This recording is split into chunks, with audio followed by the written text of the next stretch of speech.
Welcome back to the channel, everybody. In today's video, we're going to be going over the top 5 best weapons to use in Black Ops 6 Zombies here in Season 2. Like I always tell you guys, this is no official list, but if there was one, this would probably be pretty damn close. With a few slight changes to the meta, plus some new weapons thrown into the mix, I think we definitely got a good video for you guys today. So if you guys are looking for a good OP loadout to rock here in Season 2, we definitely got you guys covered. With all that out of the way, be sure to drop a like, subscribe to the channel, and I hope you guys enjoyed today's video. If you guys are looking to unlock any of those mastery camos here in Black Ops 6, and you just don't have the time to grind these things out, and I'm talking about Abyss, Nebula, and Dark Matter, then be sure to check out Mitch Cactus. They offer the most reliable services in Call of Duty, including bot lobbies, camo unlocks, or pre-made accounts. So if you are someone that just doesn't have time to game all day and you want to unlock these things, then be sure to check out Mitch Cactus. For a little bit of security, they got thousands of great reviews on Trustpilot, so be sure to head on over to the site and check out any of the deals that they got going on, and be sure to use code REALG for a limited time only. Alright guys, so starting off our list today, we're going to be showing a little bit of love to the assault rifles. Coming in at number 5, we have the Krieg C. This was a DLC weapon that we saw drop back in Season 1. And ever since this gun has been introduced into Black Ops 6, it's kind of been a fan favorite. It's got a lot of characteristics that are very similar to another assault rifle that a lot of people love, the XM4. While the XM4 can slap on a 100-round drum and it does have some pretty good power, the Krieg C is just a little bit better. Even with the magazine size being just ever so slightly smaller on the Krieg C, the damage more than makes up for it. Mobility and handling on it is really good, recoil is really easy to control, and overall it's just one of those really easy to use weapons. I gotta say, this thing even did really well taking it up against the boss fight inside of the tomb. If you're a fan of ARs, this is one I definitely highly recommend you guys try out here in Season 2. Really don't think the Krieg C is gonna disappoint. We're gonna go ahead and toss up the loadout for the Krieg up on the screen right here for anybody that wants to go ahead and check it out. Coming in at number 4 is going to be another assault rifle. It's actually going to be one of our new weapons we just got with Season 2, and it's going to be the Cypher 91. I gotta say guys, this assault rifle really did take me by surprise. This assault rifle really does remind me of something that's right in between the QBZ and the Razorback. It's definitely got all the power that an AR should have, but it's also got the movement and the handling of a good SMG, and I just absolutely love it. It's a great combo, especially over here in Zombies when I kind of even prioritize movement over power sometimes. I wouldn't say this is probably going to be one of the best weapons to be grinding out high rounds, but if you want to complete any of the Easter eggs in the game or go up against any of these bosses at, a reasonable round, I gotta say, I think this assault rifle is going to handle it just fine. In fact, it actually did take me a couple tries in order to beat the tomb for the first time. When I finally did end up beating the tomb boss, it was with this Cypher. Not only is it really good at slaying zombies, but it also has no problem taking out bosses. With this particular loadout, you're going to be sitting on 120 rounds after pack-a-punching, so not too bad on the ammo capacity either. Out of all the weapons that we ended up getting with Season 2, yes, I'm even talking about the PPSH, I honestly think this is the one you guys should try out. I do think that the new LMG and the PPSH can be fun. I just think that this is probably the best option out of all the new weapons that we got. While I really do want the PPSH to be good because it's one of my favorite guns in Call of Duty history, it's just unfortunately in this game it feels a little bit underwhelming when it comes to killing zombies. If you're looking for a good, new, fun gun to rock, definitely check out the Cypher. We're gonna go ahead and toss the loadout up on the screen right here. Now, this next one absolutely blew my mind when I took it into the tomb boss fight the other day, guys. Coming in at number 3, we're gonna be taking a look at the Tanto 22 SMG, and this thing is an absolute little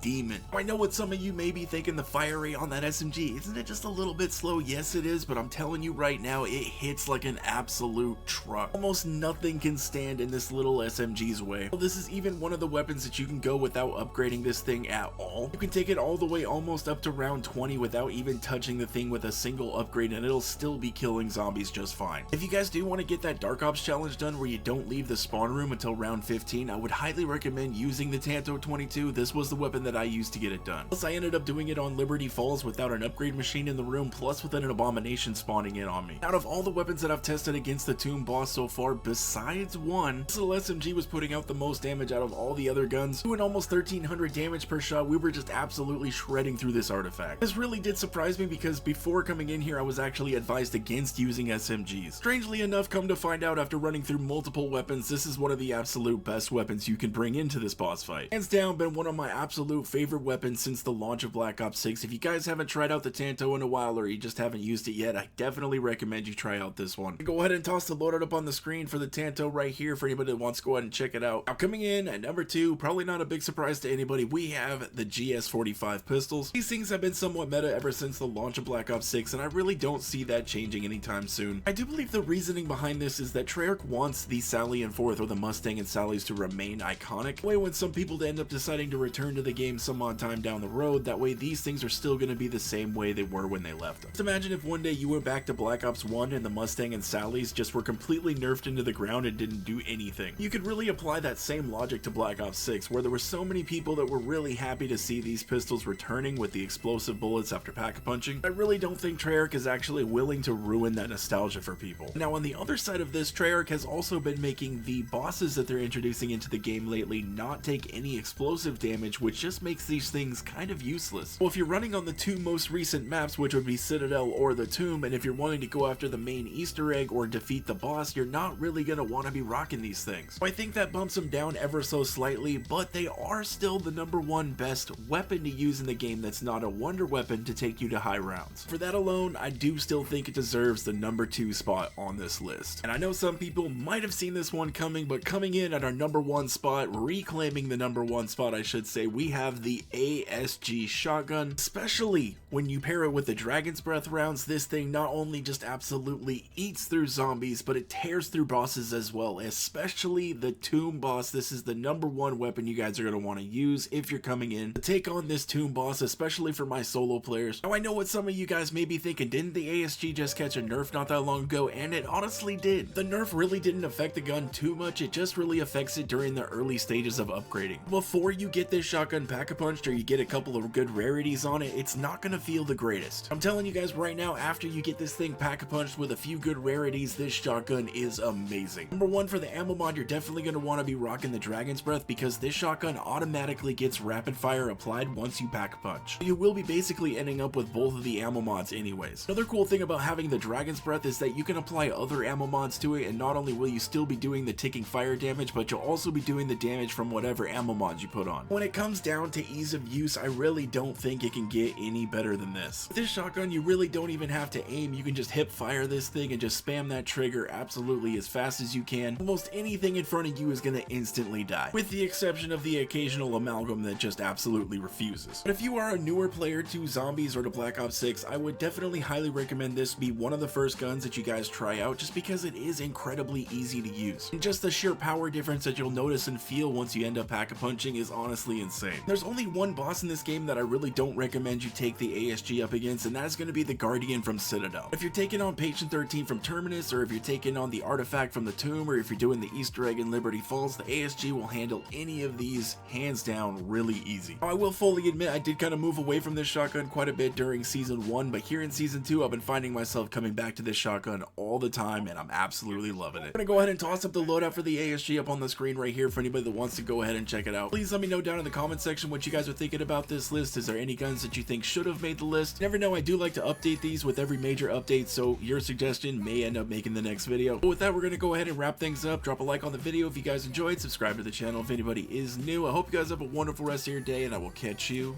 in the next one.